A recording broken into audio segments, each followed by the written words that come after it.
Hey, hey, what's going on? What's going on? What's going on? What's going on? How y'all doing? Welcome in. Welcome in. Hope all is well on your end. Hope y'all doing great. I'm doing great as always. I set up this meeting to go live and I forgot it was supposed to go live and it just went live and I just happened to be sitting here and it's like, you're alive. And I was like, wow, what happened? So, yeah, appreciate you. Thanks for coming in. Thanks for hanging out. Let's go ahead and get started. I don't know what y'all want to do today. I don't know what y'all want to talk about today. If y'all want to do random Q&A, we can do that. We can do that.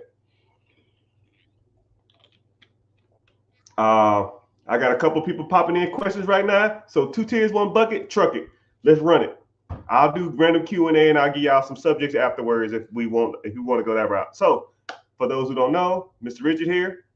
And my objective in all of this is to be the #1 content creator, streamer in the world. I want to be the Kai Sinai, the Drewski, the whatever the hell you want to call it of financing. I think we are misrepresented as a minority. We are misrepresented as a younger demographic. And I think a lot of people who are out here have a weird, unrealistic expectations when it comes to money. And I'm trying to get all of y'all as much perspective as possible, especially on this money tip. So, if you're new here, welcome in. Social media, but YouTube pays me to be here, so I'm gonna kind of plug my YouTube channel. Just click the link in the bio or go to YouTube, type in the Rich Get Richard, and watch me from there. I mean, if you want to watch me from Instagram, YouTube, Facebook, Twitter, Twitch, TikTok, that's 100% fine. I do not care. I mean, but I'm just saying, it supports me by you asking the same questions that you're going to ask me anyways on YouTube. And then I can also see your questions first when you post them. So you got a question, we're doing Q&A. Let's go ahead and get started and I see your questions faster. So someone asked about capital gains. So we'll talk about capital gains. Someone asked about capital gains. So there's two ways to kind of factor in capital gains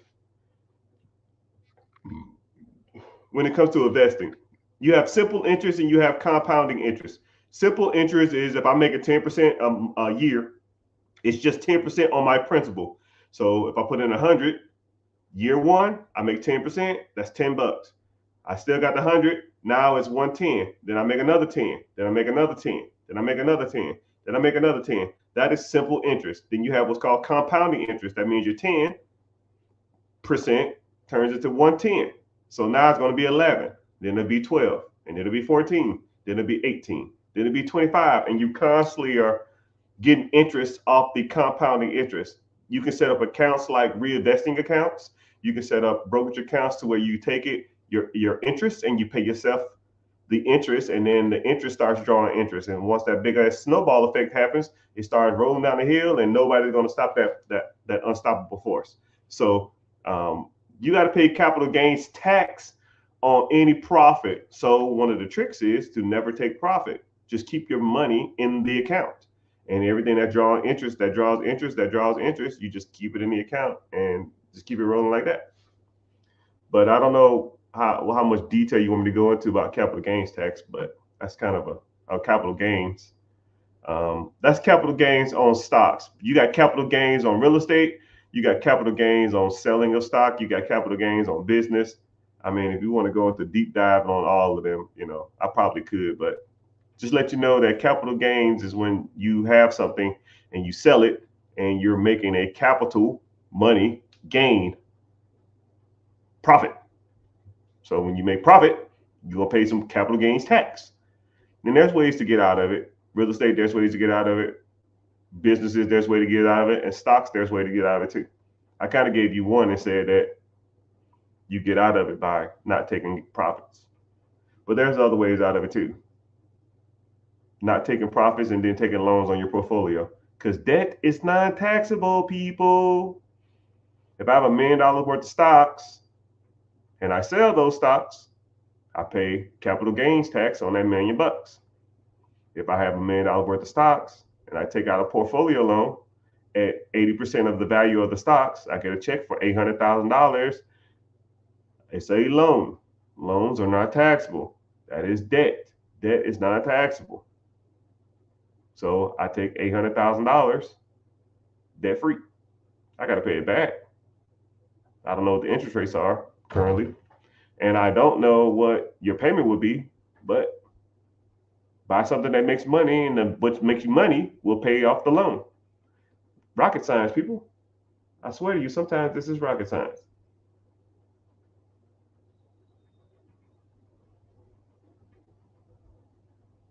My grandpa left me at home. Woo! What would be the first thing you do if you didn't want to live there?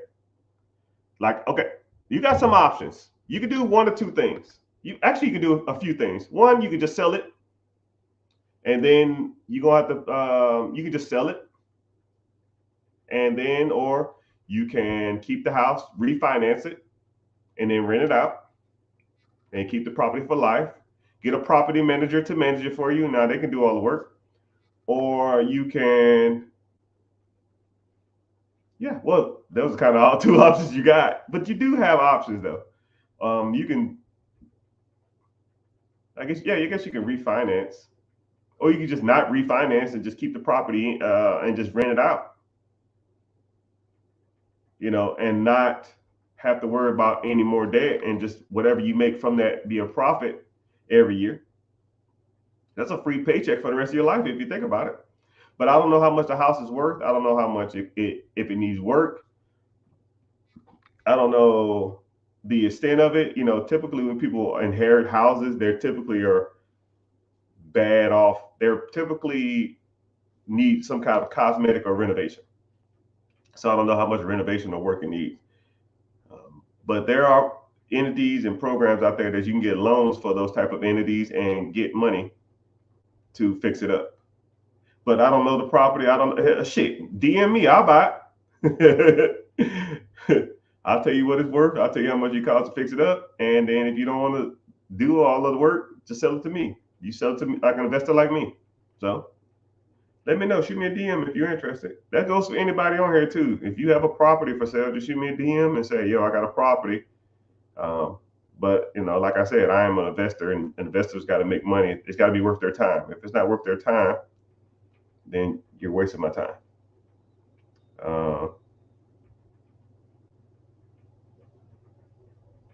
I have 2 months of nursing school left. I will make around $100,000 a year. Should I pay off my debt? How should I pay off debt and invest in assets? Good question. First of all, congratulations on becoming a nurse. I know it's a hard, long process, and a lot of people can't do it. A lot of people start and never finish, but congratulations to you. So, what I would do is I would minimize the amount of debt I'm paying off while maximizing my investments. A lot of people think it's the exact opposite. A lot of people just hate debt.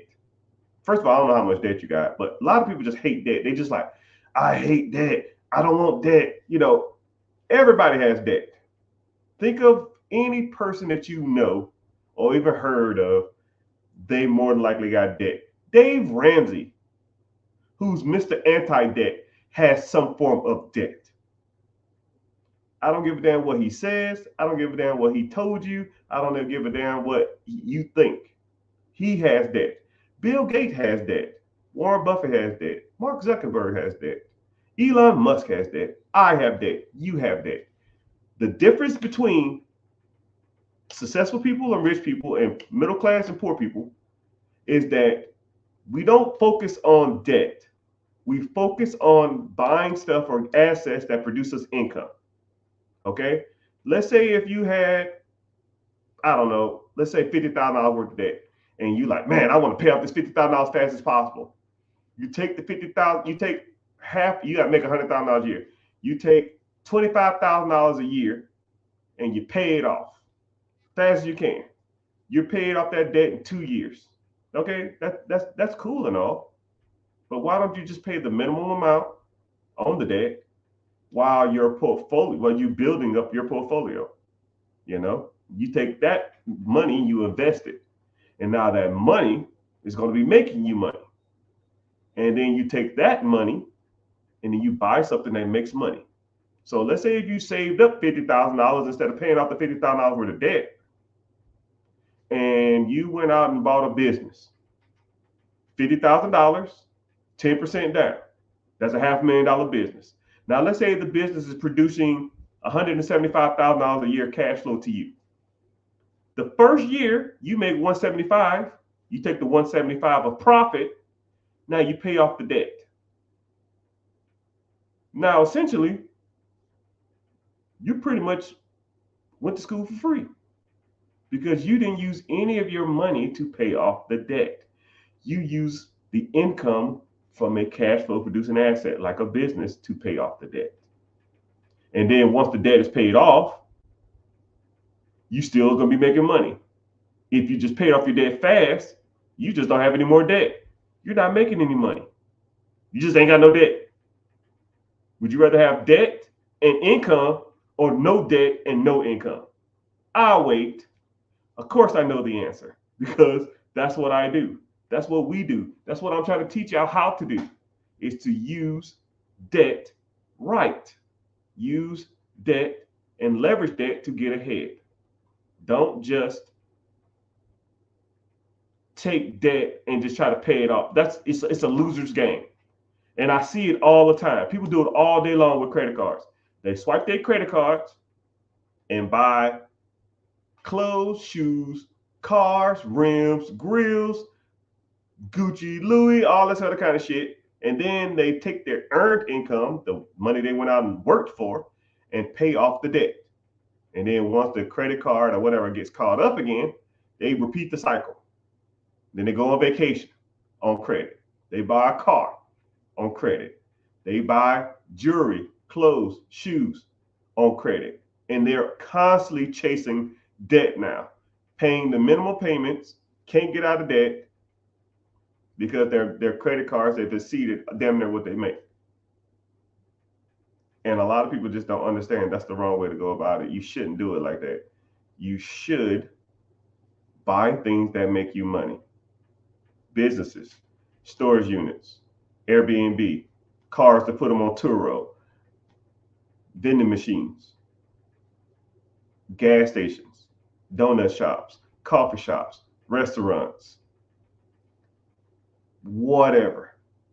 Buy those things because that's good debt. Stocks, good. When you borrow money against your stocks and you use that debt to buy more stuff that makes money, good debt. Buying real estate, good debt. You buy a house and the house rents out, you make $300 to $500 to $1,000 a month, that's good debt. The easiest way I like to think of it is if I had $200, if I bought something and it took $200 out of my account every month, how many of those things could I buy every month?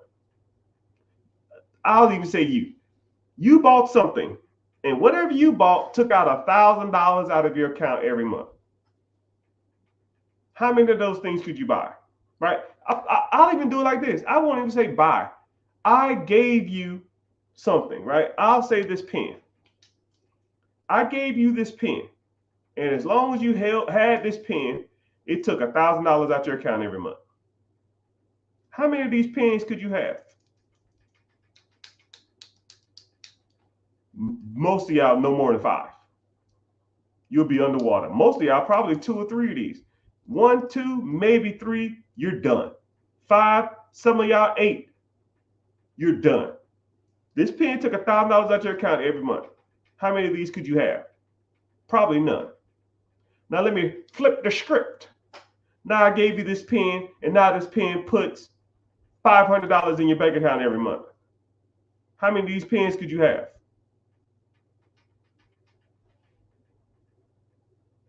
Infinite.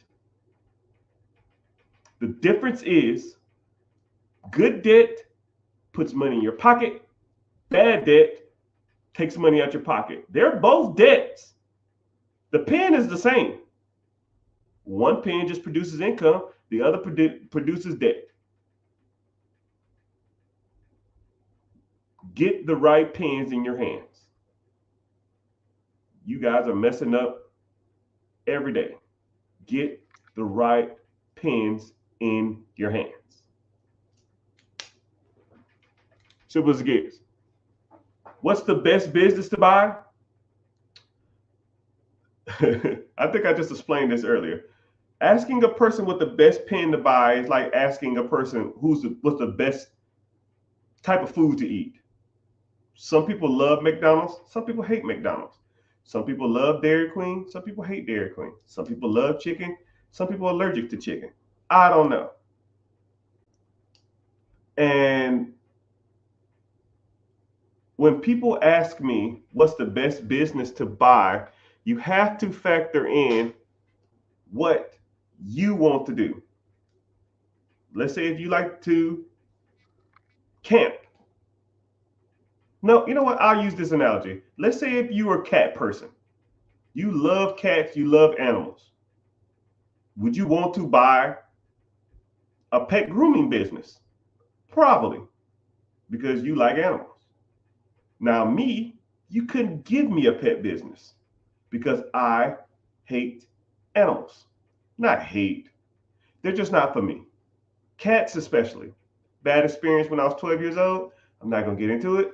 Moral of the story is cats aren't my thing. Okay?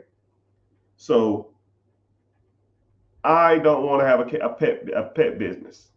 Some people want a pet business. But now let's think about it like this. Say you love animals. You have 15 cats and you people call you the cat lady, but you don't care because, or the cat man, you just love them to death. And let's say there's a cat business for sale. The cat business, let's say it costs $1 million. I don't know. But the cat business, the cat business makes you every year $100,000 or 10% returns. Okay. Now let's say there's another business. Let's say there's a business that cleans bird poops off cars. And let's say that business is for sale for $1 million. However, that cleaning up bird poop all day makes you $500,000. Now, what did we just do here? I identified things that you liked, and I showed you that sometimes the things that you like don't produce as much money as things that you don't like. So what do? Do you buy $1 million business that deals with cats, that you love cats, that produces $100,000 a year? Or do you buy a business that cleans up bird crap off cars all day that produces you $500,000 a year?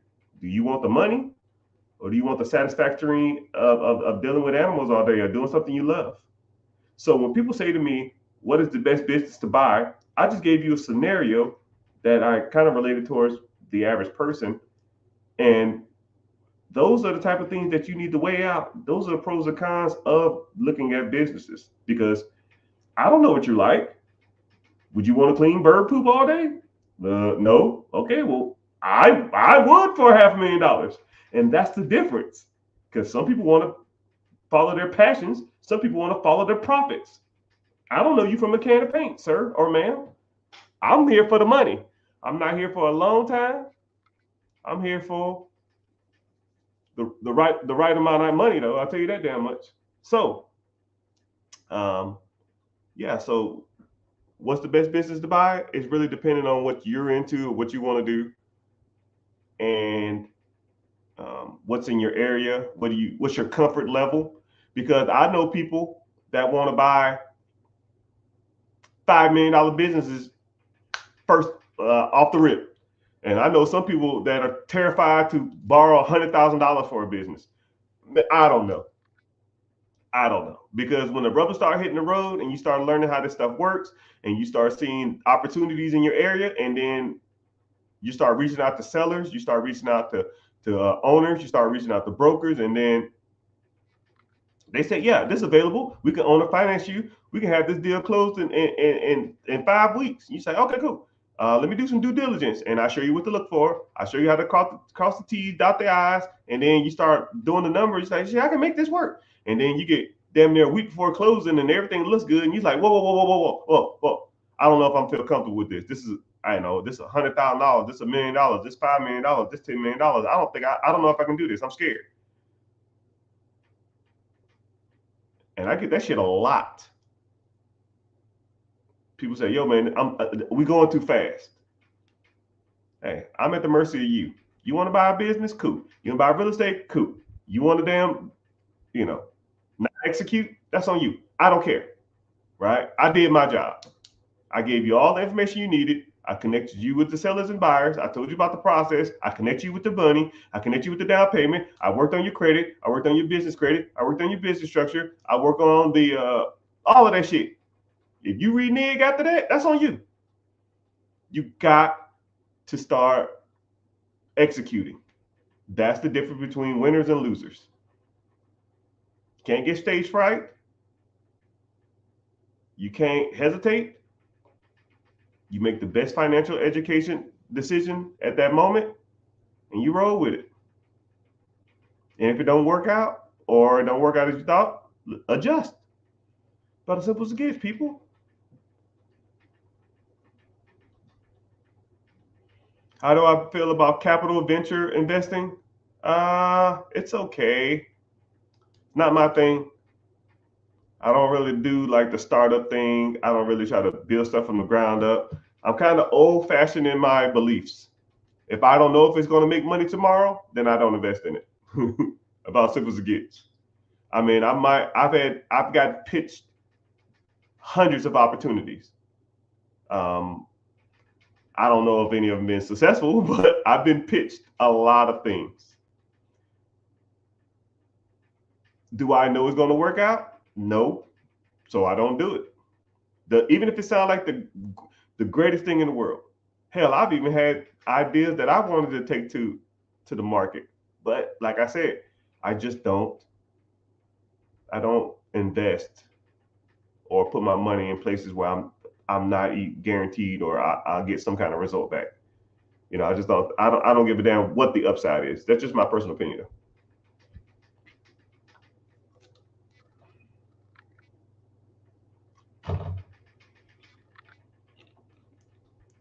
But thank everybody for being here, man. I appreciate y'all. We thick. Facebook in the house. Normally I don't get no Facebookers, but welcome in.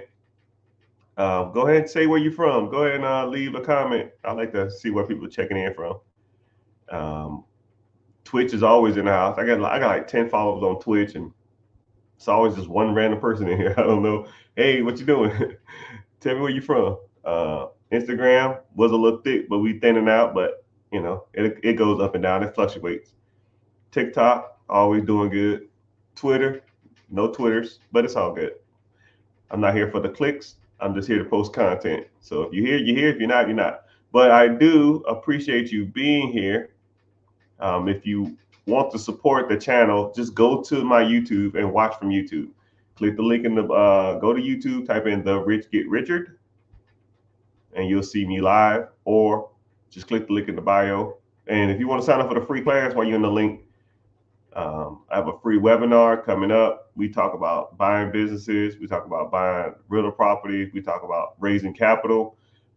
We talk about credit, business funding. We talk about LLC setups. We talk about micro loans, macro loans. We talk about CDFI loans. We talk about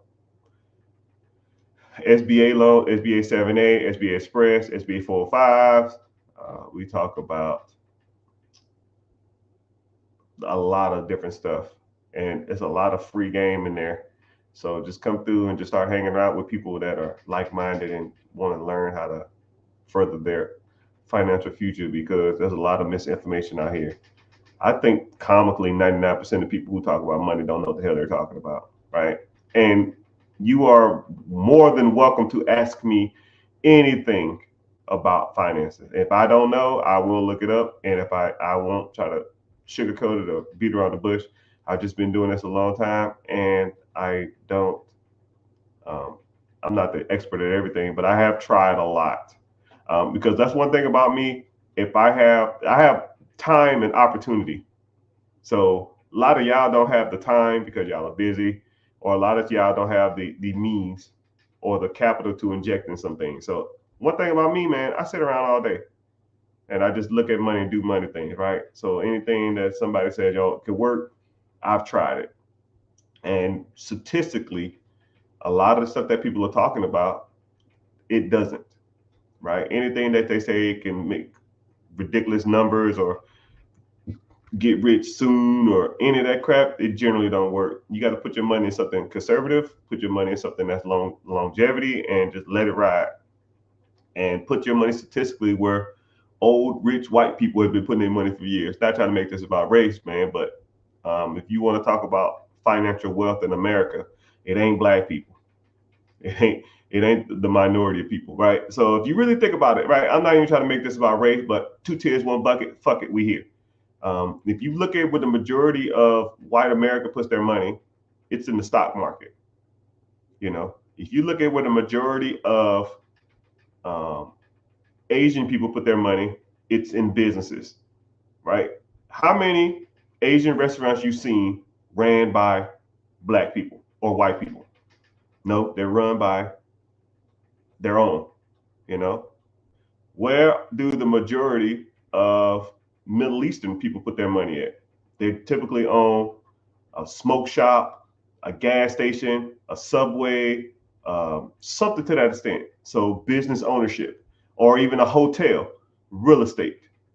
You know, I think it's something like 71% of white people own their home, and something like 28% of blacks do. So there goes white people put their money in real estate. You know, and then you talk about black people as a whole. Black people have the lowest average credit score amongst all demographics in the United States of America. So let me get this straight. We have the worst credit. We have the lowest net worth. We have the lowest home ownership. We don't put our money into stocks. We don't put our money into businesses. And we don't put it into real estate. Wow. It's crazy out there. I mean, and if you want to fact check me, be my guest. Hell, tell me I'm wrong. Hell, I want to be wrong. I want you to tell me that I'm wrong, but I'm not. You know it, and I know it. We are. I think I read a statistic that Latinos just passed us as the last, on average, demographic for net worth. We used to be the average net worth of white people was like 1.1, which was the highest in America. We was the lowest. We was the actually we was the second lowest at like 212,000 on average. And Latinos was like 198, but this was like mid 2000s, not like 2018, 2017. But Latinos, I read an article that Latinos just passed us for having a higher net worth than us. So African Americans has the lowest demographic, has the lowest net worth of any demographic in America. It's a freaking damn shame too. But I don't make the statistics. I almost don't want to believe it, but you would think with the majority of like so many like athletes and so many people out here excelling in those type of entertainment industries that we will have a higher, but it's not. It's not even close, right? And if you took away any entertainment sector, it's real bad. The entertainment sector is almost holding us up that high. Entertainment, football, basketball, baseball, boxing, rappers, comedians, those people are literally holding us up. You don't know of any major black banks. You don't know any major black lending institutions. You don't know of any major pharmaceutical companies that are black ran. You don't know of any major farmers. And then I watched an article the other day with Rick Ross was talking about getting chickens and farms and stuff like that and cows, and people made fun of him. No, you're the fucking idiot, people. Not you specifically, but people in general. I mean, it's because the man is thinking outside of the box, because he's thinking to himself, why can't I have chickens? Why can't I have cattle? Why can't I have livestock? You know, if the shit hit the fan, we rely on other groups of people for everything. We rely on them for everything. We rely on the Middle Easterns for our gas. We rely on, I mean, I'm not going to get into it, right? Everything. Shouldn't be like that, but it is. And people don't want to hear that shit. People just want to go through their lives consuming, going to the club, getting their grills off layaway, and thinking that this is as good as it gets. When you look at your life, you feel like you can live this life for the next 20, 30, 40 years. This is it. This is as good as it gets. Working for a clown who don't know what he's doing, not making enough, and you know, co-workers who are fucking idiots who don't do anything, working a dead-end job. And, you know, that's, in your eyes, is this as good as it gets? You got to damn make a decision to do better with your life. You got to make a decision to do better with the decisions you're making, right? Because every day you make a decision that doesn't probably benefit you and your financial future. You know? And then I see people on here talking about politicians. Hey, man, they ain't got the answer. None of them clowns have ever done anything for you. I don't know why people praise these people like they walk on water. Their objective, look at me. Their objective are not aligned with you. I don't give a shit who is in office. They do not care about you. Think about it like this. When you go to work and you work your 8 hours a day, 9 hours a day, let's say your best friend co-worker, or the one person you can almost just stomach to hang around. Are you working for them? Do you just show up to them? You show up to that job to make them feel better about their lives? Do you go to your job to make your boss feel better about their job? No, you are there for you. You have objectives. You want to accomplish something. So when people say politicians, it's the same thing when you go to work. You don't work for somebody else. You work for yourself. You are there to benefit yourself, not to benefit others. You look out for yourself. Ain't no politician gonna save you. Ain't no government gonna save you. Ain't no magic tooth fairy gonna come along and save you. None of that shit is irrelevant. It's irrelevant. I'm gonna get mine. To give a damn if it's independent in office, a Republican office. I've been rich through all of them. Republican, Democratic, pandemic, war. I do not care who is in office. They are going to do nothing for you. They're not going to do nothing for me. Stop thinking about the government as like a handout or a way out. They don't give about you. What are you going to do to benefit yourself? I'm not waiting on no damn Republican or no Democrat to give me a handout or a way out.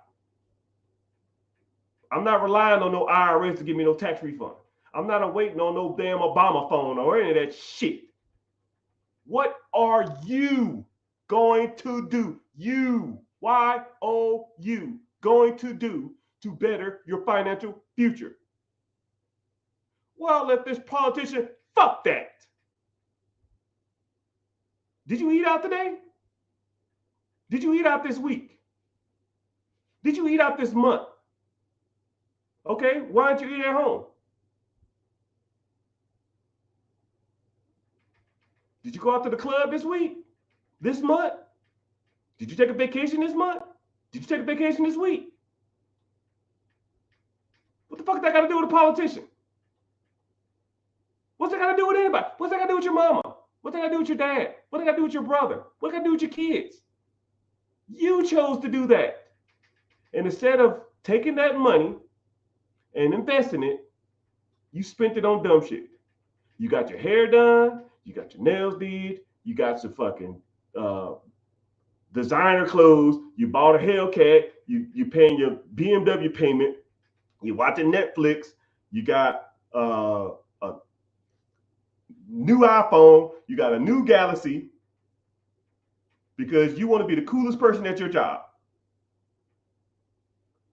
No one cares you have the nicest car in the parking lot. I'd rather have a shit ton of money and have the worst car in the parking lot than have the nicest car in the parking lot. And people say, yo, man, I like your new car. Thanks. You feel cool about that? That's why you here.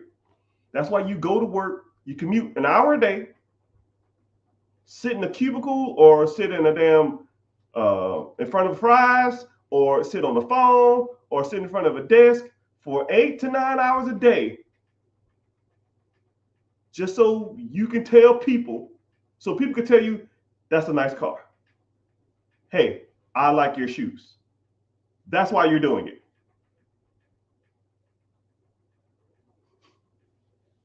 God dang, people. That's why we're here. That's why you're doing all this for. Just so you can go to a family reunion and be like, girl, you did that. Oh man, I see you. You clean as hell. That's why you're doing it. Just so your kids, your little 3-year-old, 5-year-old, 10-year-old kid or whatever can have the nicest shoes.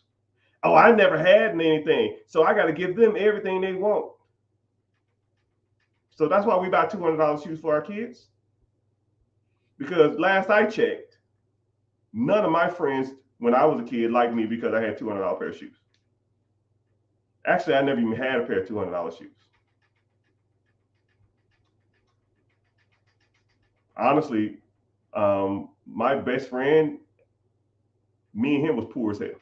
And we was the only 2 black kids in the neighborhood with the same age. That's the only reason we was friends. No money objective, no shoe objective, no gear, no swag, any of that shit. Best friend from, 7 to 15 till I moved.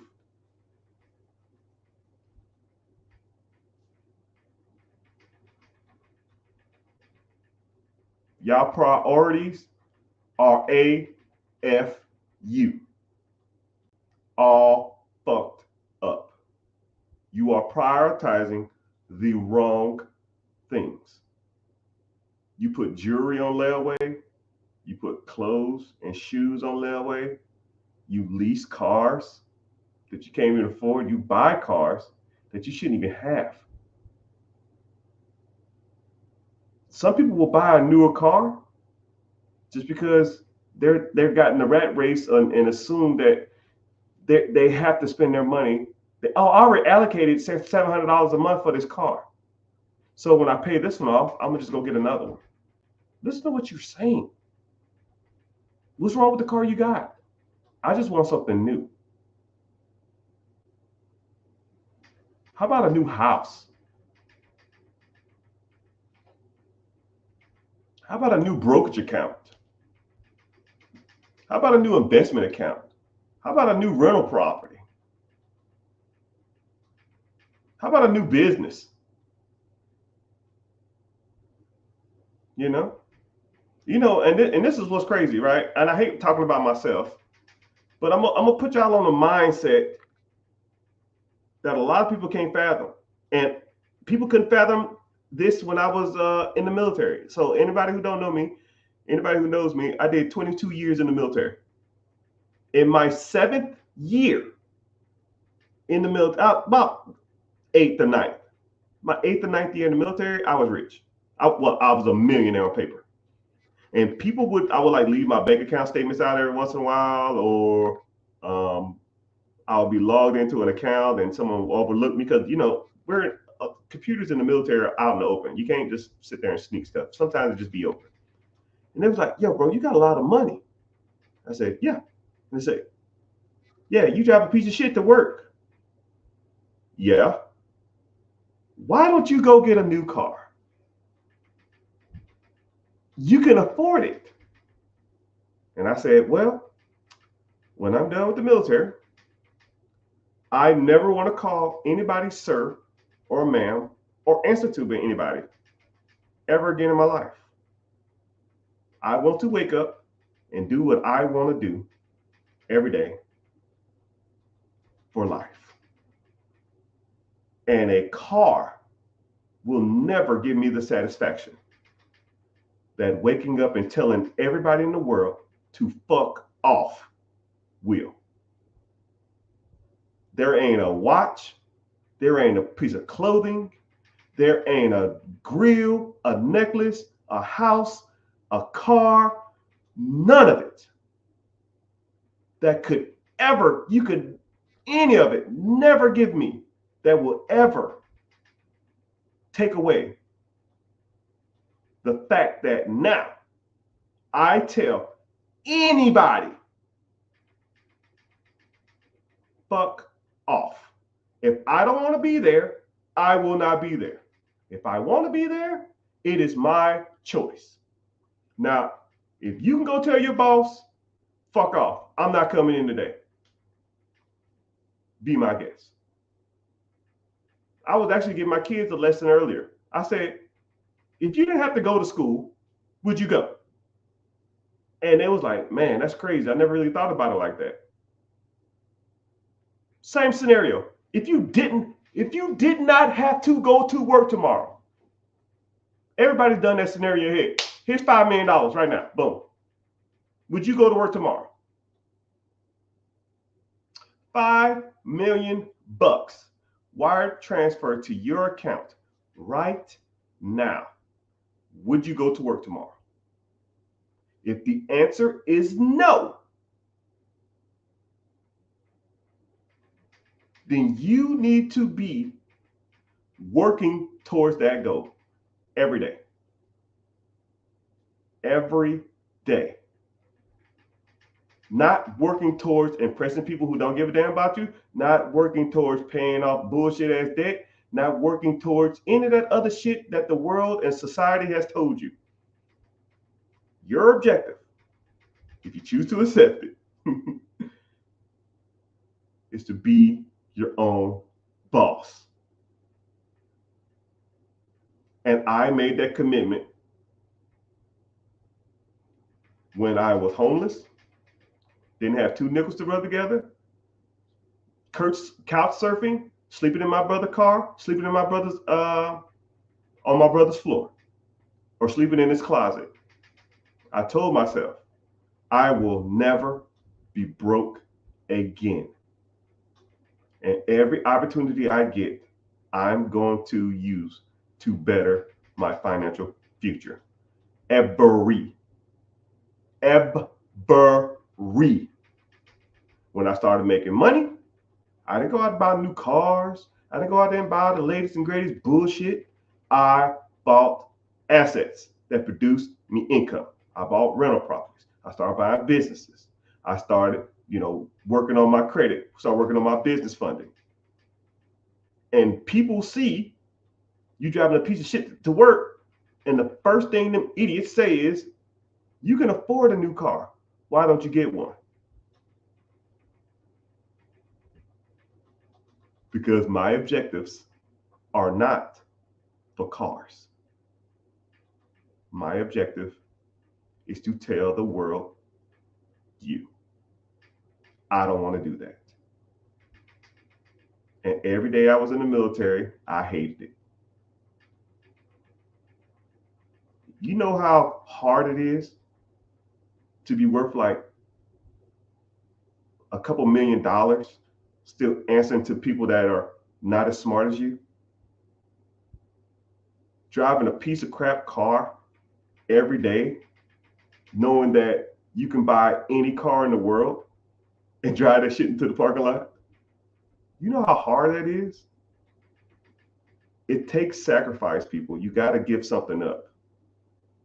And I knew the day I signed the retirement papers, I knew here and here, I was done. And it ain't no better feeling in the world when you have enough money and enough stability and enough income from stuff you did 10, 12, 15 years ago to make you enough money to live off of and not rely on anything else in the world.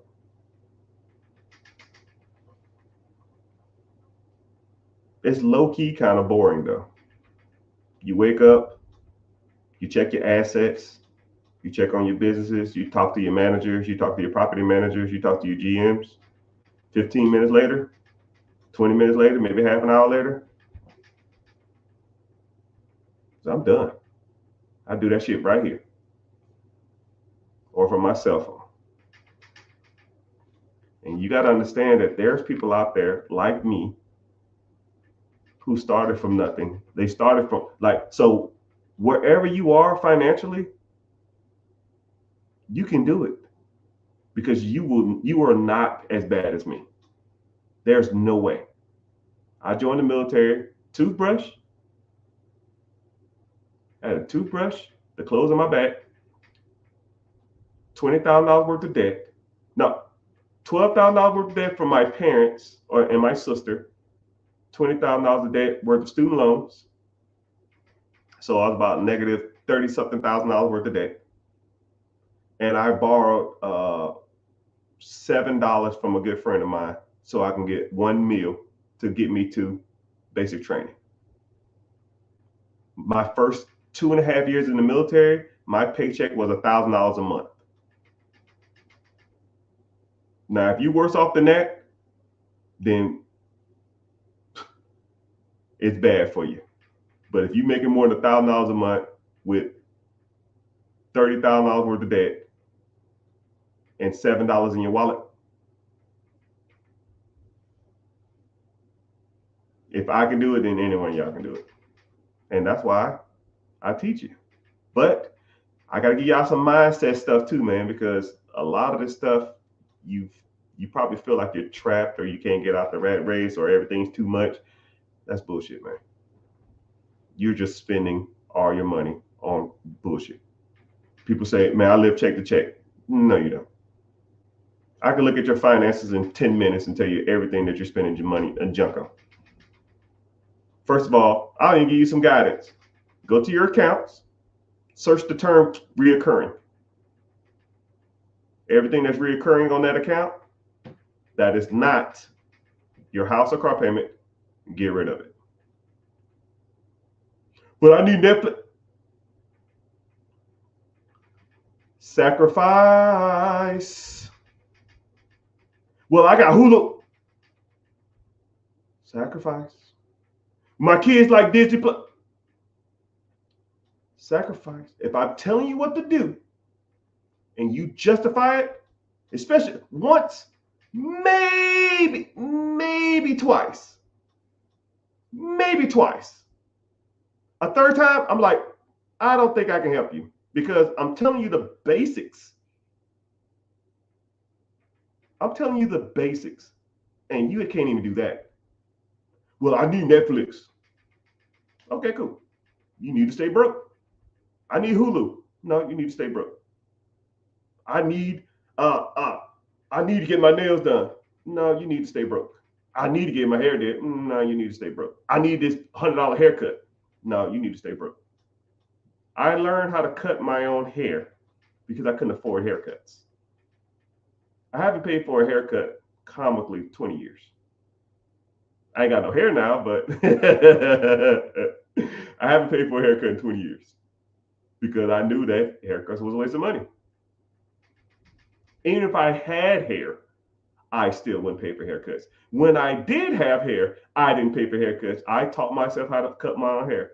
I fucked it up a couple times. And people in my military job was like, "Man, who fucked your head up?" Yeah, man, I'm trying to teach myself. I apologize. And then they say, oh, "Okay, cool. Yeah, I get it." You know.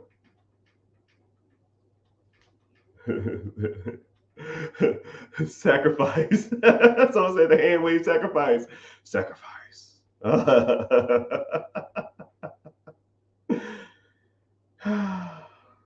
Yeah.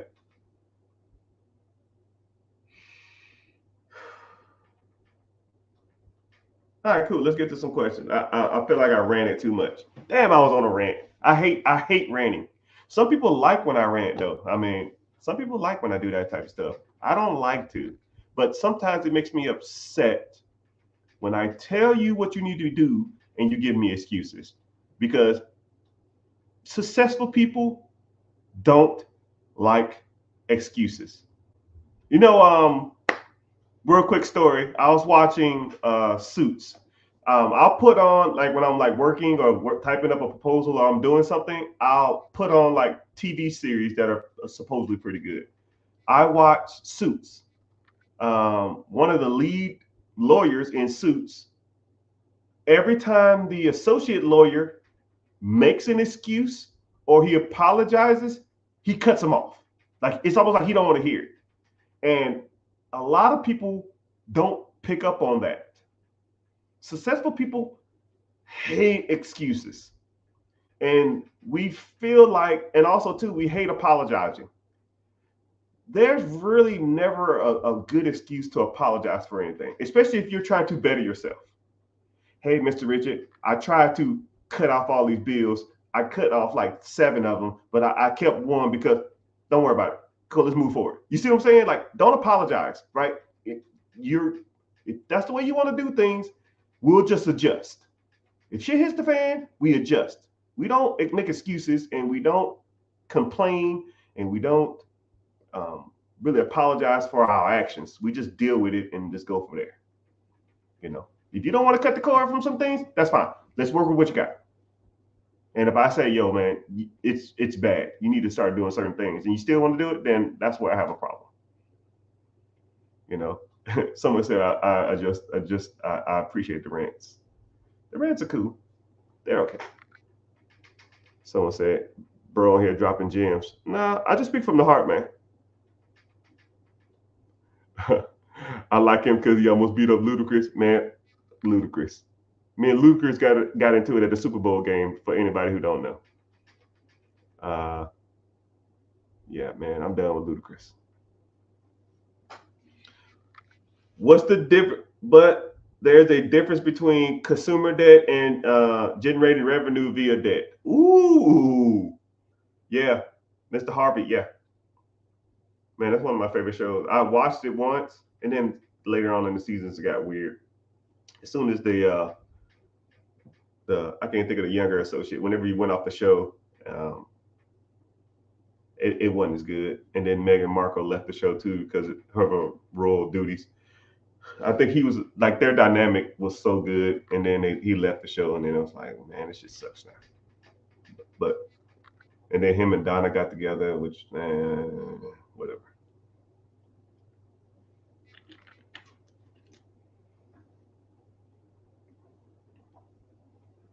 I just finished Succession too. Succession is pretty good too. But I watch a lot of stuff about like power and money, but I don't like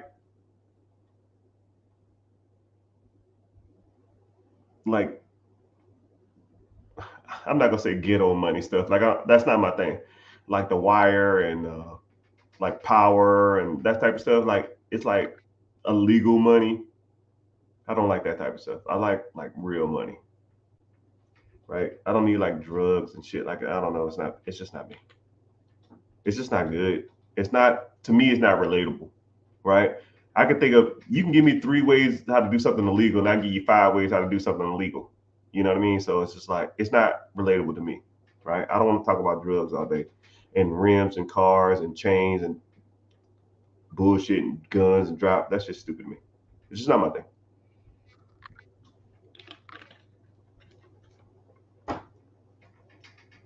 Yeah, I gotta think bigger, people. Think bigger. Anyways, uh, I like corporate stuff, not hood money.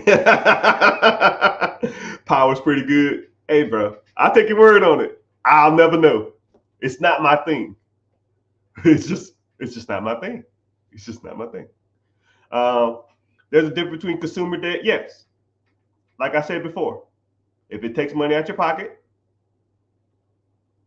if it takes money out your pocket every month, it's more likely consumer debt. If it puts money in your pocket every month, it is good debt. You need to start buying stuff that puts money into your pocket. That's why we learn these things. That's why we invest. That's why we buy real estate. That's why we buy businesses.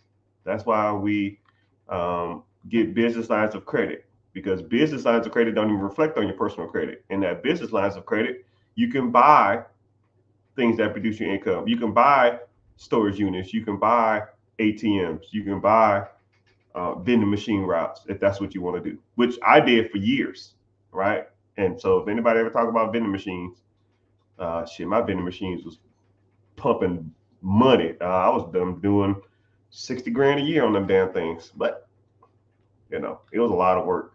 My Sundays and Wednesdays was damn near booked. I was dropping almost $2,000 a week, about $2,000 every 2 weeks at Sam's Club, and I was putting them all into my little hoopty. But it is what it is. It is what it is.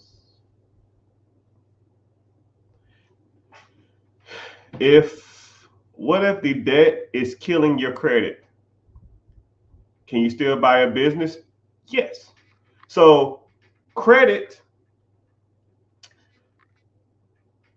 anybody who knows anything about money, right? Anytime you go to borrow money from like an entity or a institution or a financial entity, you borrow money from these guys, they understand that it takes debt and it takes credit to buy those assets.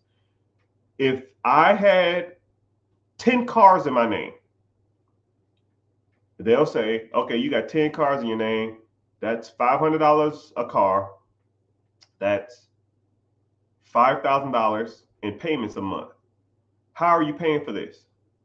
You say, oh, I got a job. And they're like, oh, okay, a job? Yeah.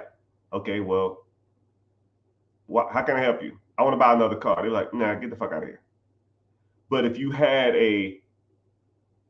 10 pieces of property in your name, they'll say, okay, how many of these properties are empty?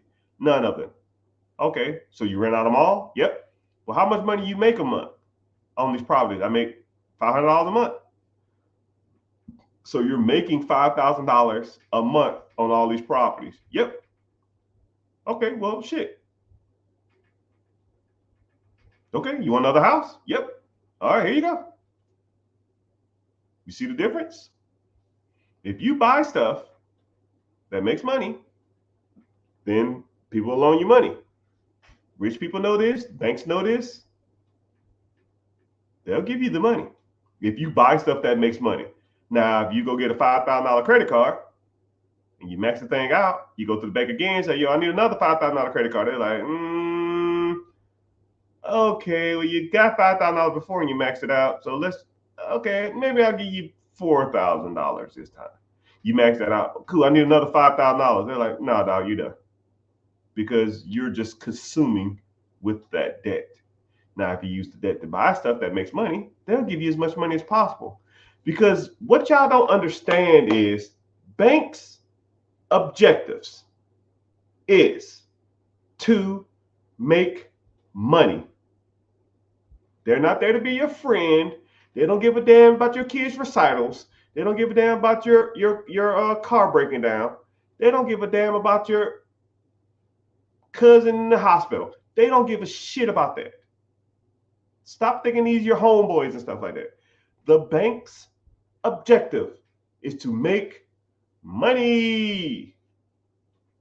If I gave you $1,000 and you gave me back $1,200, cool. Now I'm gonna give you $10,000, and you gave me back $12,000. Well, fuck it. Here's $100,000, and I gave you back $120,000. Well, fuck it. Here's $1 million, and you gave me back $1.2 million. Well, fuck it. Here's $10 million. You gave me back $12 million. Well, screw it. I'll keep going up because my objective is to loan you money, you give it back. And if you take the money I gave you, you bought something that made money, and then you gave me my money back plus some juice, cool. Now let's start at the same $1,000 again. I gave you $1,000, and you gave me back $12 a month. Oh, well, that didn't quite work out like I wanted to do. Can I get $10,000? Bro, you ain't even paid back the $1,000 yet. Let's focus on that. Focus on the $10,000 first, because that's how the banks look at it. They're not there to be your homeboy, your homegirl. They're there to make money. And if they give you money and you give it back to them with some gain, with some juice, then they'll give you more and more and more and more. You would be surprised at how much lines of credit I have and or get offered on a daily basis. Comically, millions daily. I get 5 emails a day. Hey, Mr. Richard, we got a new loan program. 6 months, 0% interest, up to $1 million. Hey, Mr. Richard, congratulations on closing that big deal. We have another line of credit for you. You get up to $3 million, and you get an introductory rate of 3% for the first year. Hey, Mr. Richard, all day long. Because you know why? Because they give me some bullshit, and I take it and make it sugar. If I gave y'all $10,000, how long would it take you to pay that bank back? If I gave you $10,000, how long would it take you to pay me back $11,000? If I gave you $1 million, but I said, hey, I give you $1 million, but you have to give me back $1.1 million in 2 years. Could you do it? A lot of y'all say yes. But this is where it gets good, people. I'm going to say the scenario again. And I'm going to crush some dreams on this one. If I gave you $1 million and I said,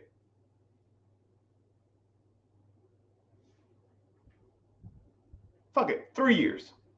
In 3 years, I don't want a payment. I don't want nothing from you. All I want is $1.1 million. So $30,000 a year or $33,000 a year for the next 3 years. I'll give you $1 million. Could you do it? Or would you take that deal? Nah, if you don't do it, I'm going to sue your ass. I'm taking everything you got. The house, the cars, the kids' clothes, I'm taking it all. Taking everything. How many people would make that deal? This is where I'm going to blow your mind at. You ready? You already said you would or you wouldn't in your head. Most people said y'all would. Some people said y'all wouldn't. So you'll take that deal? Come closer. Some people said I'm down. I see it. I see y'all. I'm down. I'll do it. I'll take it. Come here. Come closer. Come closer. So why don't you?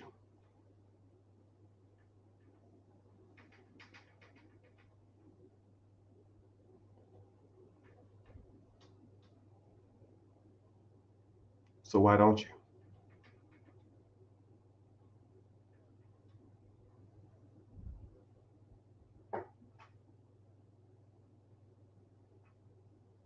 So why don't you?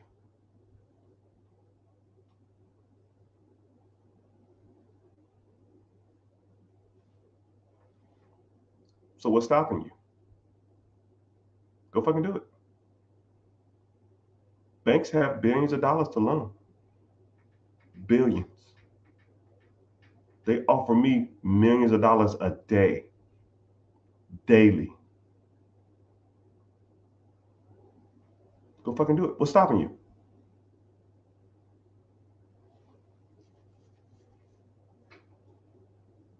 If you had a decent credit score, I could probably raise you in the next 3 weeks $100,000 from the bank. 0% interest for 18 months.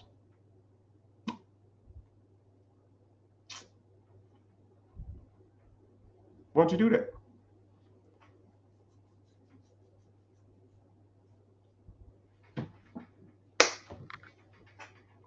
It's a crazy concept to think about. It's kind of like, yeah, why don't I do it? Yeah, go fucking do it. I did. I didn't know what I was doing at first. I just know that I will buy a house. I will use a loan to buy the house. The house will make me more money than my house payment. And I said, well, shit, if I did it once and it's making me $400-500 a month, I can do it twice. $500 a month, I can do it 3 times. $600 a month, do it 4 times. $400 a month, I can do it 5 times. And I just kept going from there. And after a while, it's on autopilot. You start buying houses, and they say, hey, Mr. Richard, you bought a $100,000 house last month or 2 months ago. Here's another $200,000. You need another loan. I'm here for you, my guy. You're paying that bill on time. You're making me interest. You're feeding my family, and you're feeding your family. You need any more loans, you come to me. Cool, I'm going to hold you to that. Anybody got any properties for sale? Real estate agent, you got the properties? Yeah, I got one. What about this one? Can you loan me on this one? Yep. Cool, I'll take it. Can you loan me on this one? Yep. Cool, I'll take it. Can you loan me on this one? Yep, I'll take it. What's the rent on this house? $1,500. What's my house payment gonna be? $900. Can you loan me on this? Yep. I'll take it. And I wasn't even thinking about it. All I know that is I was making $600, $500, $400 a month. I know I was buying shit. I know I was buying houses that I probably shouldn't have been buying. Now, if I look back on it, but I know that it was making me money, so I didn't give a damn. And sometimes you got to take those kind of risks. Sometimes you just got to sometimes you got to just take a leap of faith. You just got to trust the process and try to make it work.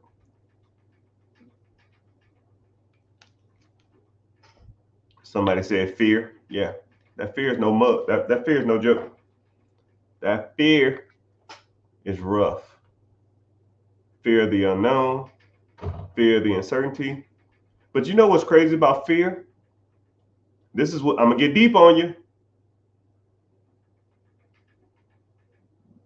When it comes to fear, the worst thing that happens to you only happens in your head.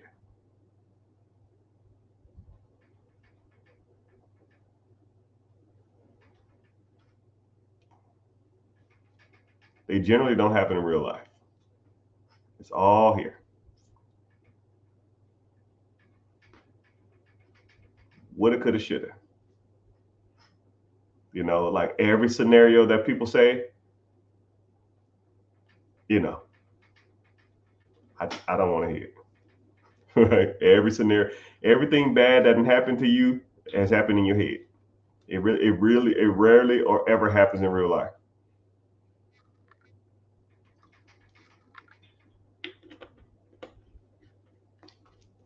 That's deep, my brother. That's deep, my brother.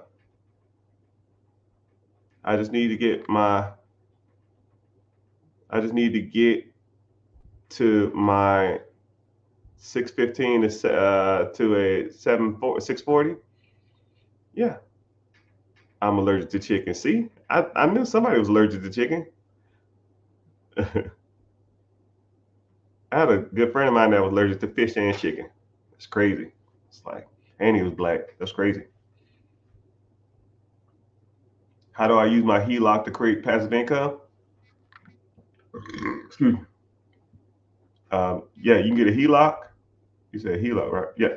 You can do a refi or cash out. You can sell, or you can do a HELOC. If I had to do any, I probably would lean towards a HELOC.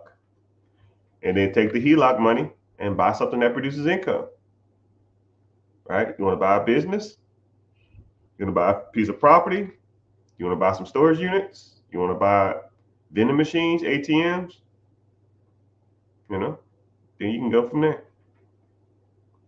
And as long as whatever you buy, so whenever you go get a HELOC or whatever, they'll tell you what your payment is. You know, you take out 150,000, your payment is going to be $1,200. I'll make it easy. I'll say $1,000 a month. Okay, $1,000 a month times 12. That's $12,000 a year. Buy something with $150,000 of equity or whatever the hell you get that makes more than $12,000 a year. I mean, it ain't rocket science.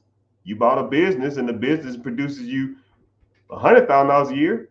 You take the $100,000, you pay down the 12, you pay up the 12,000, and then you have 88,000 left.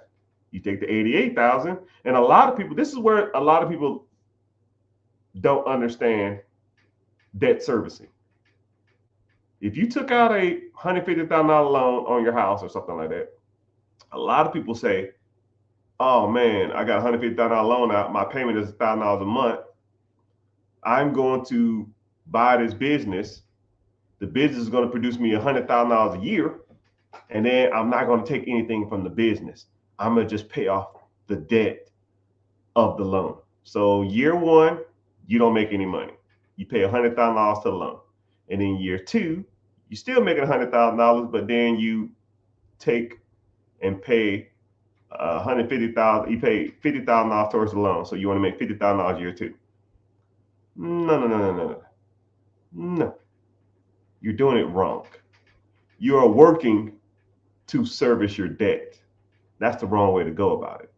This is the play. You take the $100,000 of income and you pay the regular payment. It's $1,000 a month. Say it's $12,000 a year, and you pay off the $12,000 a year. Right? You got 88,000. You don't live off the 88,000. You take the 88,000. Now you buy another business. So instead of $100,000 a year, now you're making $200,000 a year. Okay? So now you make it $200,000 a year, your payment's still going to be $12,000. So now you're going to have $188,000. And now what do? You take the whole $188,000, you pay off the debt? No, silly. Come here. You buy another business. Now you're making $350,000 a year.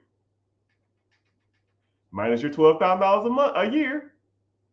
Now you at 300 and I don't fucking know, $38,000 a year. Now do you pay off the $150,000 you still got left? No, you dummy. Now you go buy a portfolio of real estate. Let's say it's 15 houses. You got to put down $300,000 on that.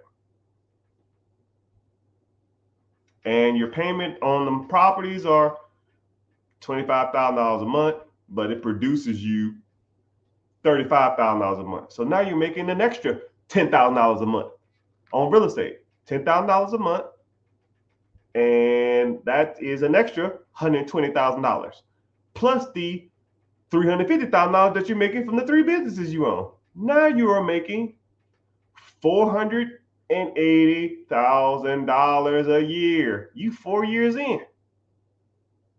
Now, do you pay off the debt? you ain't learning. Fuck that debt. I'm going to pay the minimum payment on that shit until it is paid off. My objective is to take my cash flow and to buy shit that makes money. Fuck that debt. I don't care about that debt. I care about the cash flow and the income. That's the game. And then I take my $480,000 a year, and let's say I put $300,000 a year into a mutual fund that produces me 12% a year. 12% of $300,000 is, I don't know, almost 40 grand. So now my stocks, bonds, mutual funds, ETFs, and mutual funds are making me $40,000 a year, and I don't got to do shit for it. $40,000 year 5, $40,000 year 6, $40,000 year 7, $40,000 year 10, $40,000 year whatever. And it's compounding. So it's $40,000 year 1, $45,000 year 2, $50,000 year 3, $55,000 year 4. And I'm just, my snowball is just creating more money, more money, more money. That's how you get ahead, people. That is debt servicing 101. That's how the rich get richer. That's the game. And a lot of people say, and I bought 4 businesses and I used debt to buy those businesses. I didn't say shit about paying them businesses off early. I took out a home equity line of credit, or I took a HELOC out, or I took a refinance, or I got a business line of credit or a business credit card to buy said business or set real estate. I didn't say paid any of that shit off early, because paying off debt early does nothing for you. Nothing. Nothing. Paying off debt does not make you money. Buying stuff with that debt that makes you money makes you money. It's nuts. It's crazy. It's crazy. Crazy concept. I have a 770 credit score. I make 55 hondos a month. 2K, after 2K worth of bills every month. I have $10,000 cash. Don't know where to start. Start by clicking the link in the bio and join the free class, because that's where we break down some of this stuff. 700 credit score. You wanted to leverage your credit, you can do that. Go out and get business lines of credit and use that capital to buy cash flow producing assets, if you wanted to do that route. Or if you had a 401k, you could take a loan out against the 401k. Or if you had a HELOC, you can use that to start buying assets. Or you can just start saving up. You say $2,000 after 2K worth of bills, you make a 55 Hondo, right? You got an access to $3,000 a month. You can start putting that into mutual funds or investing, or ETFs, or index funds, or stocks, or bonds, or high yield savings account. And the bad part about it is $2,000 worth of bills, that's even probably high. You probably can cut some of that. But yeah, you're in the right place. But I don't know you from a can of paint. So you have to click the link in the bio, get started, and then we can kind of go from there.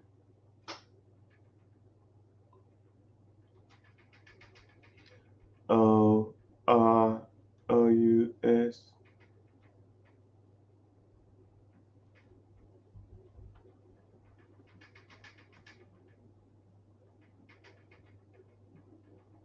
Someone said, should I buy a business that say prepay for the next year to decrease their tax liability?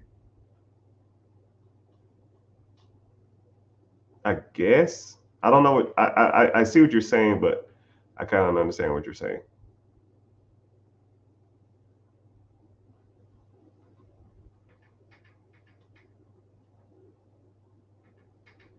What's the cost your thing? I don't know what that means. Up in the sky. How much do you need up front for a $500,000 FBA loan.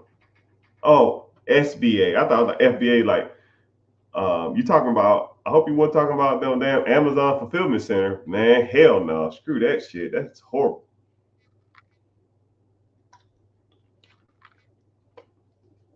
So if you wanted to buy a $500,000 business, it really depends on if you want to do owner financing or you want to do seller financing. I would have to look up the numbers, but give me a sec. You can put as little, you can put as little as $12,000 down. You can buy a $500,000 business with $12,500 down. So let's say, for example, this individual says they got $5,500 a month of income, but they have $2,000 worth of bills. See, if they save up 4 months worth of bills, they save up 4 months, they could buy a $500,000 business. And a lot of people don't see that. But if you have the right circumstances, I'm not trying to get y'all hopes up or nothing like that. But generally, it'll be about 10% down, so $50,000.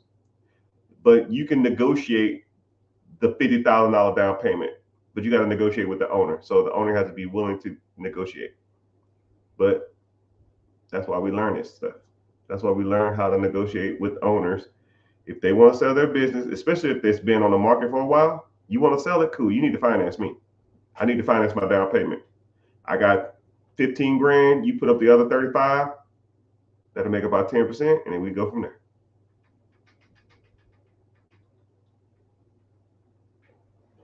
But there's ways you can do it. Someone said 10%. It's generally 10%, but you can negotiate lower than that.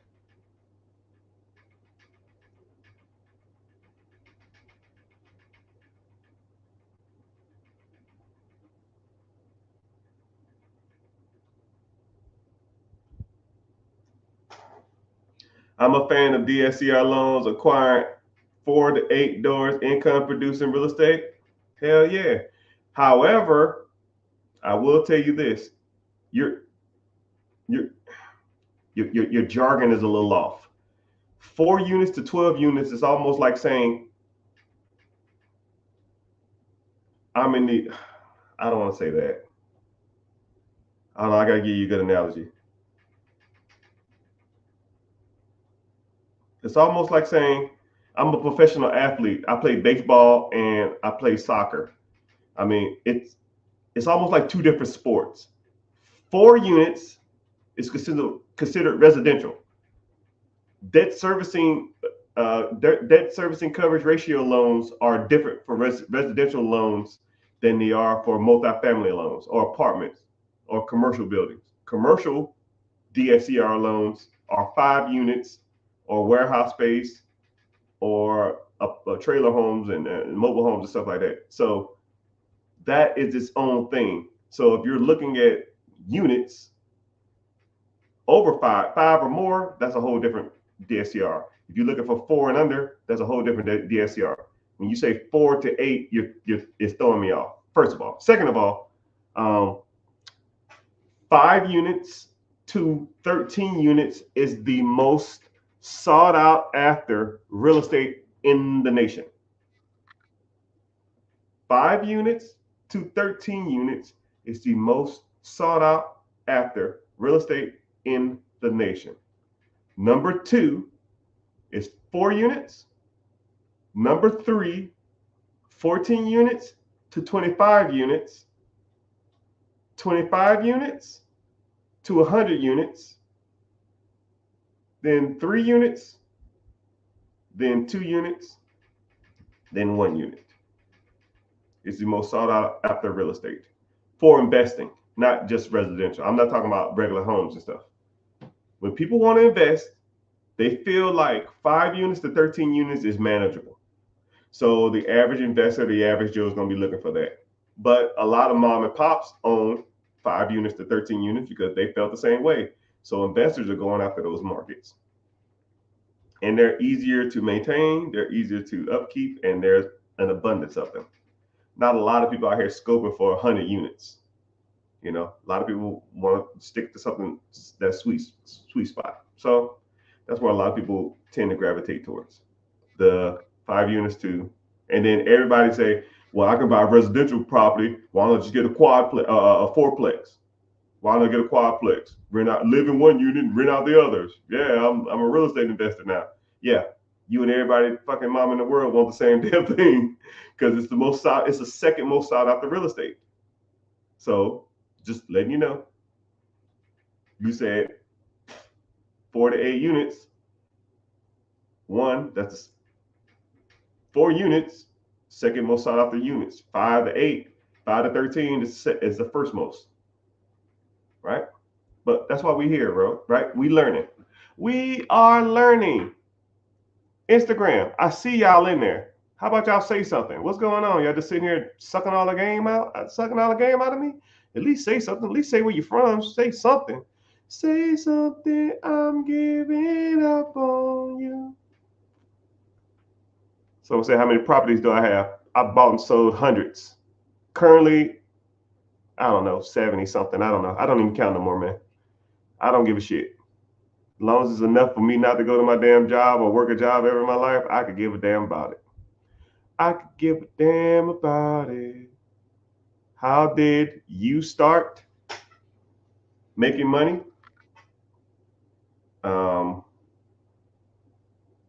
This is kind of, I'll go a little deeper. It really wasn't like a relationship or nothing like that. I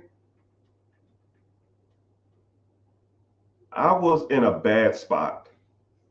Um, and I was like, I had to walk. I didn't have a car, and my brother and my mom's house was like a 3 mile walking distance.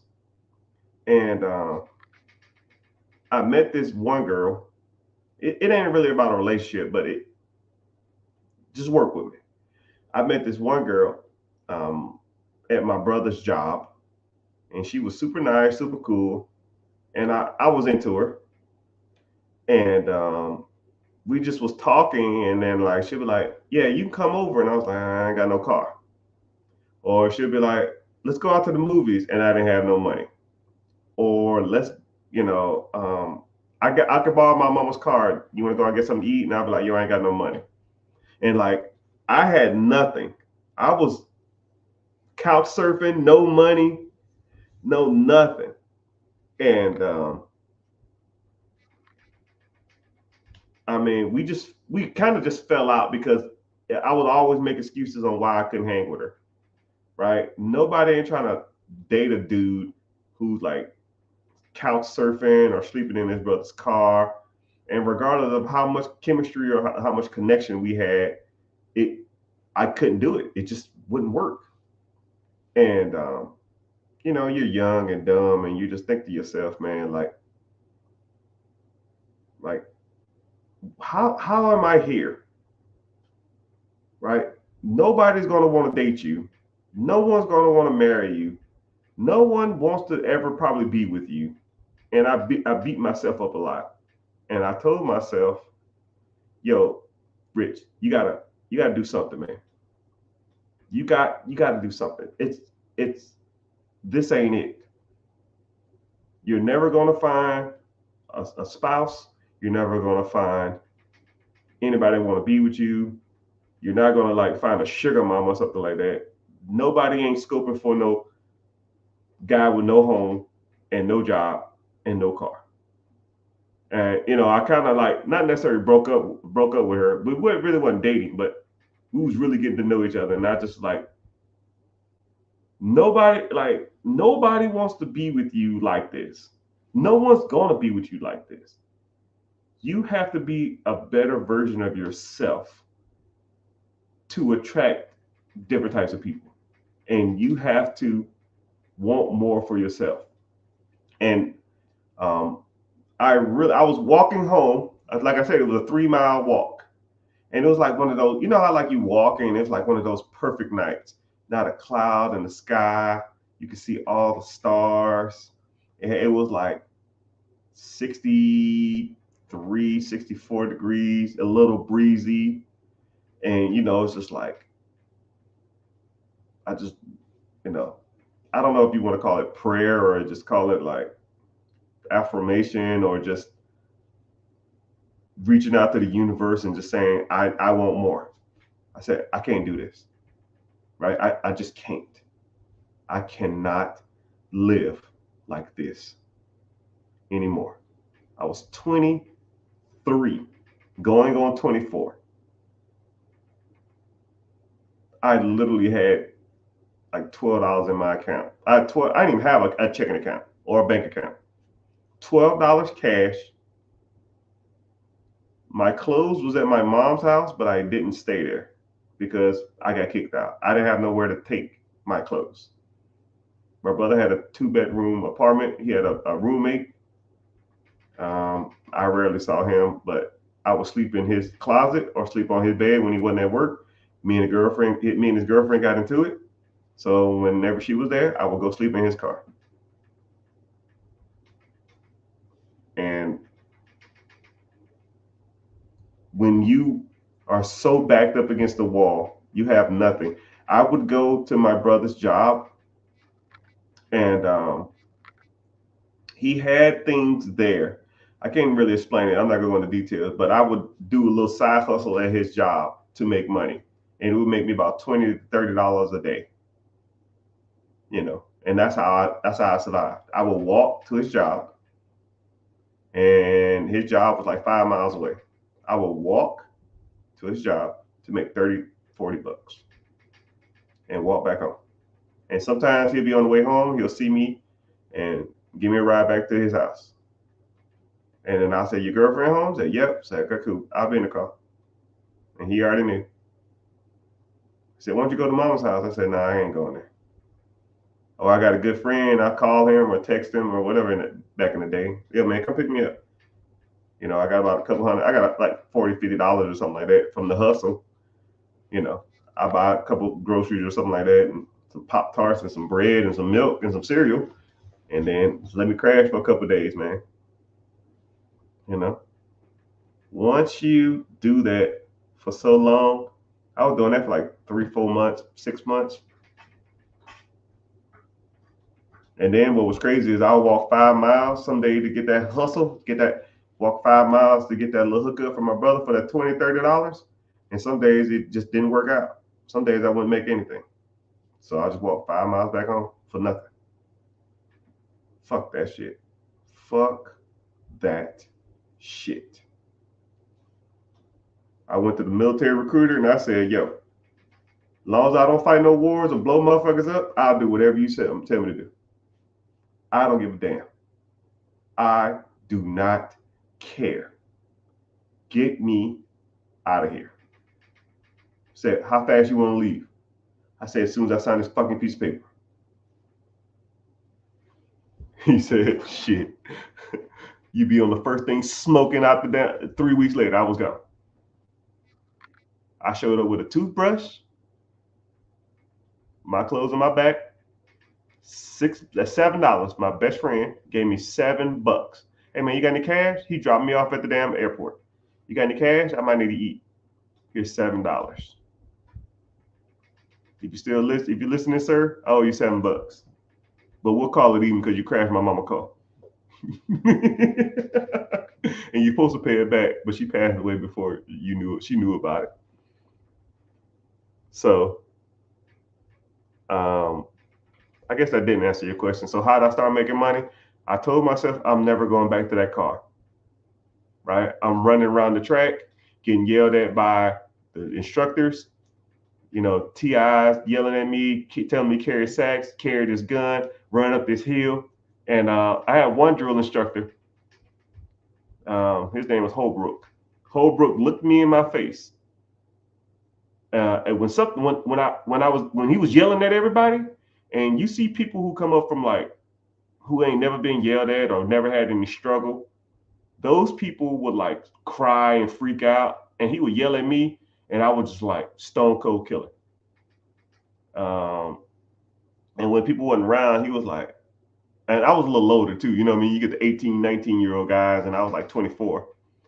And he was like, anytime I see people in here, especially minorities, who are like 24, 25-ish, a little older, I know they done went through some shit because you already tried it your way and you're going to make this work. He was like, I was like, yeah. We almost became like, because I was a little older. I was almost like 2 years younger than him because he was like 27. So I'm not going to say we was buddies, but we had an understanding, right? You know, we was like, he would talk to me a little more like a person than like a recruit, you know, because he knew. He said, or he'll say stuff like, when you came here, what'd you have? I said, nothing. He said, okay. You already know. But a lot of times he would talk, and we started talking about, did you have like some people like running from gangs, some people running from like some shit like that. He said, I said, nah, that ain't me.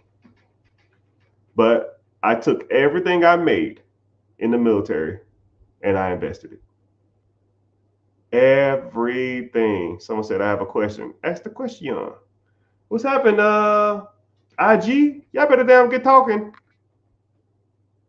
Damn, I'm so behind on the comments. I'm so behind. Someone gave me a gift. I appreciate you. I'm here for it. I'm here for you. What do you look for in investing in a business? You. What do you look for when investing in business? What do I look for? Money. I look for cash flow first. Everything else almost can be. Everything else can almost. I'm not gonna say can. I'll say almost. Everything else can almost be. Everything else is almost subjective. So if you really think about it, if I'm not there, it's absentee. Let's say it's a pet shop. Do I have to like pets? If it's a alligator farm, I don't know, and I'm not there, do I really give a damn? Um, my objective is to pay the bills. My objective is ensure that I hire the right people in place to ensure that this business is successful while I'm not there. That's it. Don't overthink it. Don't make it more complicated than it need to be. If it makes the money it takes to keep the bills light and the lights on, pay the bills and keep the lights on, then I'm I'm entertained. I'm here to see the rest out. Then after that, it's all just like preference. But if it doesn't make enough money for me to pay the bills, why would I buy it? I mean, it's about as simple as it gets. You know, I'll even put in the perspective of you dating somebody. If, say, your living expenses are $5,000 a month. No, I'll make it easier. Say if your living expenses as a female is $10,000 a month. You started dating a guy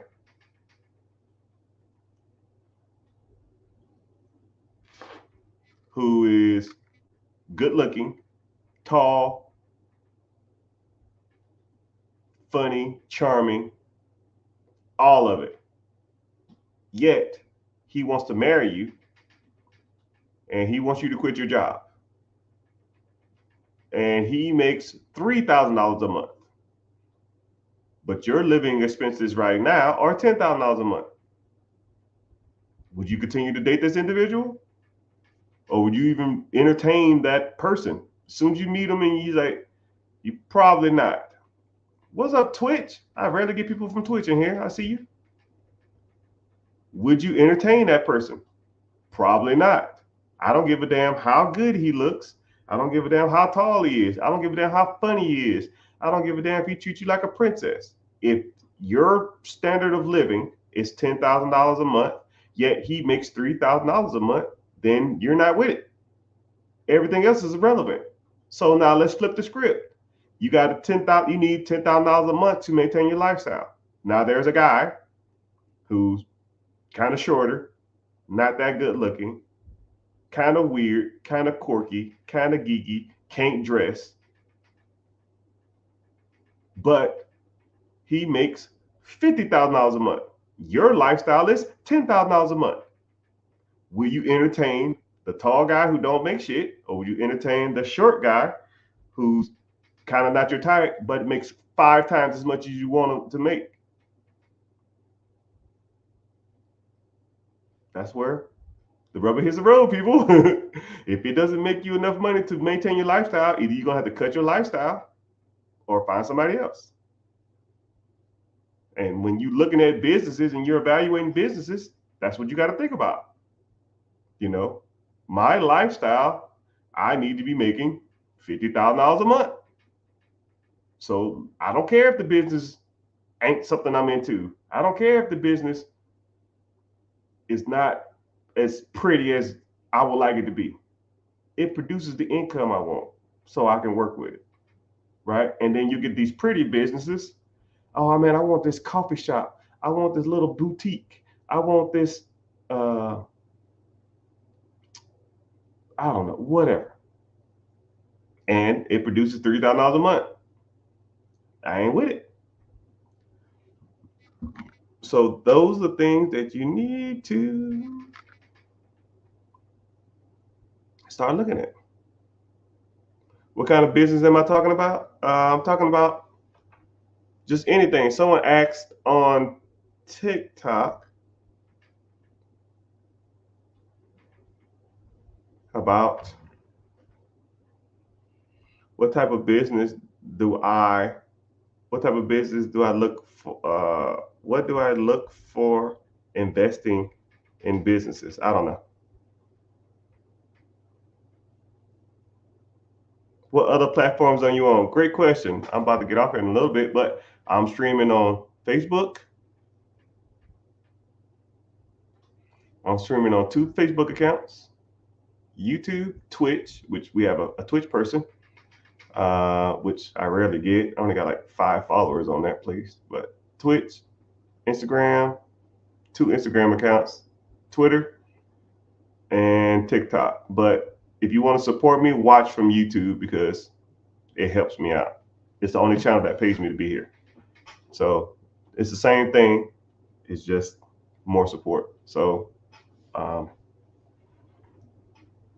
watch from there. But you don't necessarily have to. You can stay where you are. But I appreciate your support either way.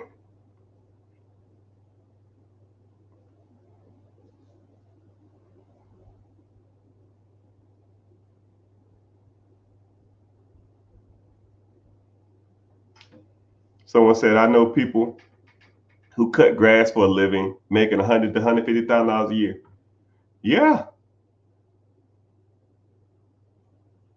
You'd be surprised at how much money you can make whenever you're servicing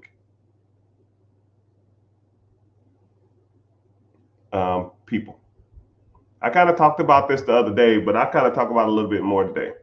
If you can service somebody's need, if you can sell somebody something, if you can educate somebody, or you can,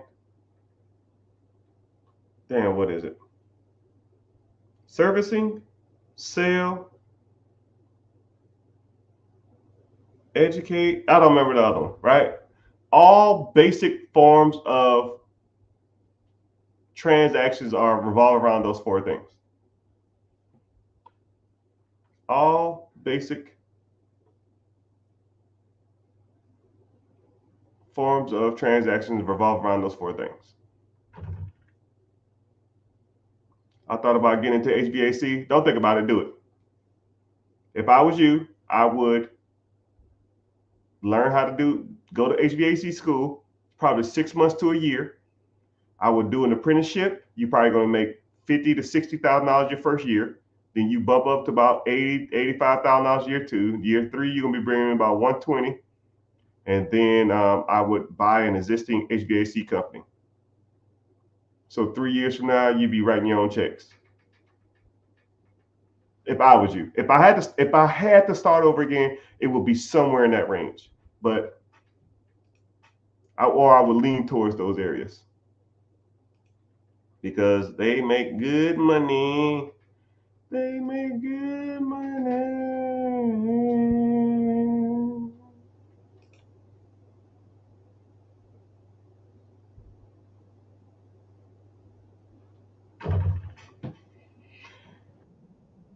If you only had $100,000,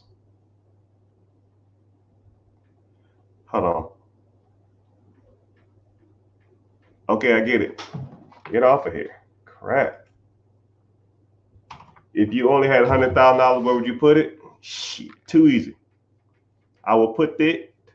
I will put it into a mutual fund or index fund or ETF, and then take a loan out against the ETF, and then use it to buy real estate or a business. And if you don't know my slogan by now, you're gonna learn it. One of my slogans: if you got $100,000, sir or ma'am, you are rich and don't even know it. I'll even do some simple math for you, sir. 100,000. Wow. If you still in here, say something. 100,000. Wow. Say something. I'm giving up on you. Say something. Okay, so cool. Let's say if you had $100,000 to put that 10% down on a business. And I'm just going off standard interest rates. I'm going off standard down payment. You can negotiate lower down payment. You can negotiate more down payment. You can buy more of a business. I'm just doing standard stuff. So let's do standard investing. Standard, $100,000. You put $10,000, $100,000, 10%. That's $1 million business. Let's say the business is doing 35% margins, meaning that it's producing $350,000 a year of income to you. Okay, $350,000. Your payment, you're going to finance $900,000 at 10%. So 10%, 10% of 900,000 is 990,000. Tracking? I'm gonna just round it up for good faith. I'm gonna say $1 million. That's gonna be over 10 years. So your payment every year to that loan, to service that loan, is gonna be $100,000 a year.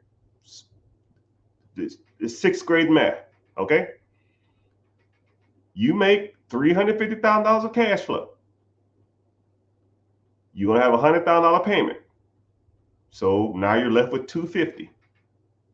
You're gonna pay your down payment back to yourself. You put $100,000 in, you're gonna pay it back. So now your $250,000 is now $150,000.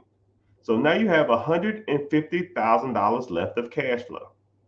And so if you want to, you can invest that into a corporate stock account. You can invest that and pay yourself some money pay yourself as an employee to make some money to do some stuff with. You can buy some vehicles to reduce your taxable income. I don't give a shit. Whatever you want to do. Okay. So you got $150,000 year one. So now year two, you don't have to pay back your $100,000. You've already paid yourself $100,000 back. You don't owe that $100,000. So now your $100,000 is still sitting. Now you put that into a brokerage account that's doing 10 to 12% a year. So now that's making you $10,000 a year, or I don't know, $2,000 a month or some shit. I don't know, $1,800 a month, $1,200 a month. Okay, whatever. Now you don't have to pay the $200,000. You don't pay the $100,000 back. Now you just pay the $100,000 in the loan. You're making $350 still. The loan from the SBA is the loan from the SBA is $100,000 payment. You made $350,000. Now you pay $100,000. Now you make $250,000. Okay. Now you take the $250,000. You pay yourself $50,000 a year, $70,000 a year, whatever you want to. Everything else you invest, and you do that every year, every year, every year. The loan is only 10 years long. So after 10 years, if you want to, you have a paid off $1 million business. And then you was making, after paying the loan and paying yourself back, you was making $150,000 a year. So after 10 years, you have $1.5 million in the bank. Now you sell the business for $1 million, what you paid for it. Now you have $2.5 million of capital. You get a simple ETF or a mutual fund or index fund that produces you, I don't know, let's say 12% interest a year. So $2.5 million times 12% juice, that will pay you $300,000 a year in interest the rest of your life, which breaks down to $25,000 a month, because you bought one business and kept it for 10 years and sold it. And like I said, do you think $25,000 a month, every month for the rest of your life and 10 years from now, would you deem yourself rich or better off or with $2.5 million in the bank? Yes. Like I said, you are rich or well off or better off than, and you don't even know it. You don't even know it. 100,000 wow, you're in there. Some people say, yo, man, I got $200,000. Bro, you rich and don't even know it. Yo, I inherited $500,000. Bro, you rich and don't even know it. Hell, $50,000, you can work with it. Hell, $20,000 and you can work with it. You just got to know what to do. You got to deploy your money into things that make you money. Right? But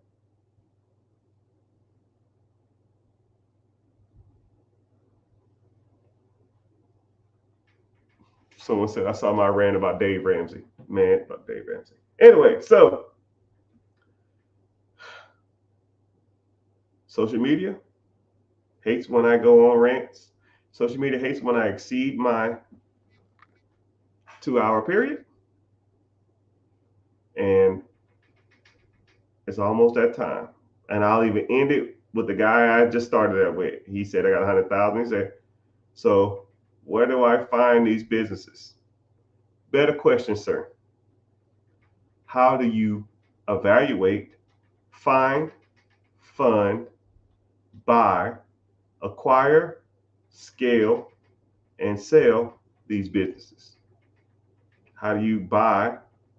Someone said, he said, I'm in real estate. Well, how do you buy, scale, sell real estate? You learn from people who've already done it. And I know one guy who has 2 thumbs that have been there and done that. If you are interested, you want to learn more about these processes, you want to learn how to find deals, fund real estate, fund your IRAs, fund your 401ks, fund your ETFs, fund your mutual funds, work on business credit, work on business structure, all of it. We do it all. You want to learn how that structure, that process works? I'm hosting a free webinar, free masterclass. Free. I don't sell your information. I don't bombard you with text. You won't get no raggedy spam emails from me for the rest of your life. You want to come through? You come through. If not, oh well, it's your loss. I don't care. I was rich yesterday, I'm rich today, and I'm going to be rich tomorrow. I've already got mine. Now it's your time to get yours. You interested? You want to learn about these processes and get your money right? Click the link in the bio, join the free class. If not, y'all have fun. But I don't want to exceed my time because I get a little flashy on my screen saying that, yo, bro, you need to get your butt off here. But I appreciate it. Thank y'all for listening. YouTube, Facebook, Twitch, Twitter. Instagram, TikTok. Appreciate you being here. And if you can't find it, a lot of people watch from YouTube, but if you can't find it on YouTube, just go to my Instagram, The Rich Get Richer. It's the verified one. Don't click on the other ones because people be trying to scam and stuff, sell you cryptocurrency and that bullshit. I ain't even with that stuff. But so, uh,